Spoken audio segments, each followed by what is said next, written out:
I'm, Hi, I'm Jasmine, one of the student nurses. And what's your name? I'm Joshua. Okay, Joshua. Is it okay if I talk to you about why you're in here today? Yeah, sure. So, can you tell me a little bit what brought you in? Uh, well, um, I, I broke my ankle yesterday, working in the garden, and my, my wife brought me in, but they've been asking me all these questions about drinking. I don't know what that's for. They've been asking you questions about drinking. hmm And does the audit sound familiar? The audit Yeah, that's the credential? name. That's the thing that we're talking Do you about. know what that's about? What that's used for? No, I do not. Well, they use it to see your risk for drinking because the higher risk you have of drinking, higher risk you have of injuring yourself, harming yourself. hmm Is it okay if I ask you how much do you typically drink a week? Uh, Gosh. Maybe like a 2 or 3 pack, like 20 beers. You drink about 20 beers a week. Yeah. According to the NIAA, men should usually have only about 14 beers a week. Anything higher puts yourself at for risk of illness or injury. Really? Yes.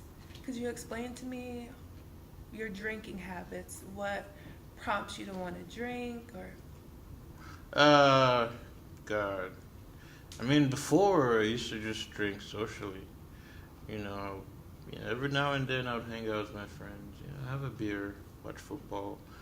But lately I've been stressed.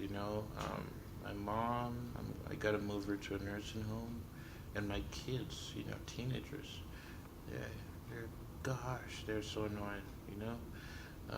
So it's been stressful. Life's been stressful, but when I drink, it kind of helps me. I feel better, and tend to forget about that for a little bit. so it sounds like you've increased your drinking due to a various amount of life stressors like having to move your mother into a nursing home and the relationship with your children, so your drinking has increased. hmm So tell me something good about drinking. Oh God, it's a miracle drug.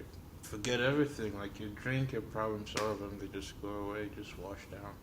So drinking for you use it to cope. Are there any bad thing or not so great things that drinking does to you? Mm, well, you know what?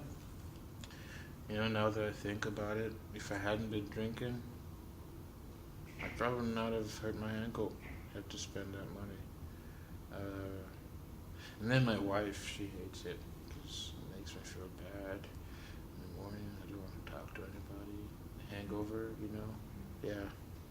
And I appreciate you talking to me about this because I understand it's difficult to talk about things like substance use, but Mhm. it sounds like some negative things about drinking is the impaired relationship you have with your wife and the fact that drinking has caused an injury, but drinking a lot can also affect your liver and kidney.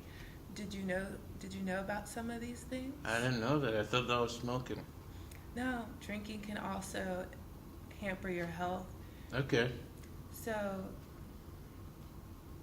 your answers to the screening question suggest that you might be at risk for problems associated with drinking.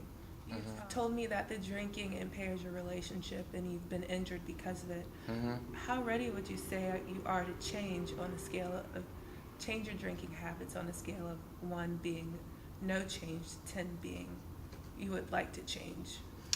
I don't know. Uh, I mean, I do want to. I don't like when she's mad at me. I don't. Yeah, I want to work on my relationship with my kids, but stressful. Maybe a 5. So you'd say that you're about 50% ready to make changes about with your drinking. Yeah. Um, what would have to happen to make you feel more comfortable about making changes? Let's say you're up to a 7, you're 70% ready to make changes with your drinking. Mm, you know those medical things you mentioned, like Hmm. liver. If that happened, I'll probably quit. I probably really want to quit. I mean, I do now, but more. So you're telling me that if you developed more medical issues, then you would be ready to Oh, that would quit. be a problem. Yeah, that would be a problem. I think it's important that we consider stopping your drinking, decreasing your drinking before it gets to that point. That makes And sense. and also the relation. It seems like your drinking is having an effect on your relationship, and you just told me that the relationship with your family is very important. Mm-hmm. So how?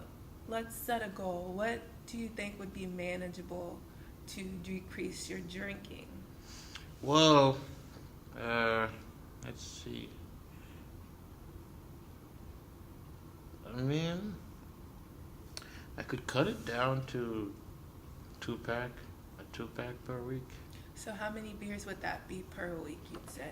That'd be sick. I mean, 12. 6, 6, yeah.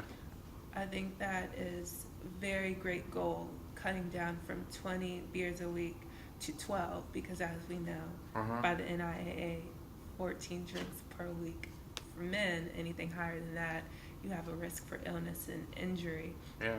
Um, because of the, you said you're about 50% confident. What would increase your confidence level? Uh, God.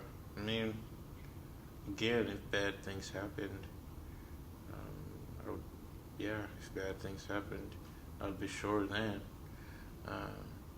And, if I felt more ready, but no, I'm gonna give it a shot, you know? You're I'm going gonna to give give it it a a shot. shot. Mm-hmm. So again, it seems like you've been drinking more because of your stress, and this is how you cope. Do you know different other ways that you could cope with stressful situations? Uh, nah, nah.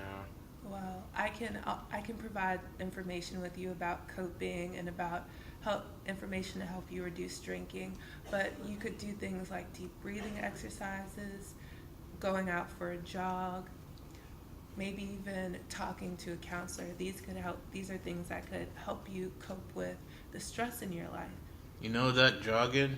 That would help me lose the beer gut too. Alright?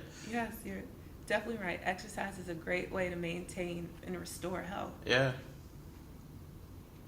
Okay, so it seems like your goal is to drink about 12 beers a week, which is a great goal. And I'm willing to, I can provide you with more information on cutting back and on coping mechanisms. Is it okay if we schedule a follow-up appointment in about a month so we can talk about your progress, see how things are going? Yeah, we can. Yeah, I'll come. Okay, great. I'll get the doctor for you and he'll give you some more information. Do you have any questions for me? No. Okay, thank you so much. It was great meeting you. Thanks.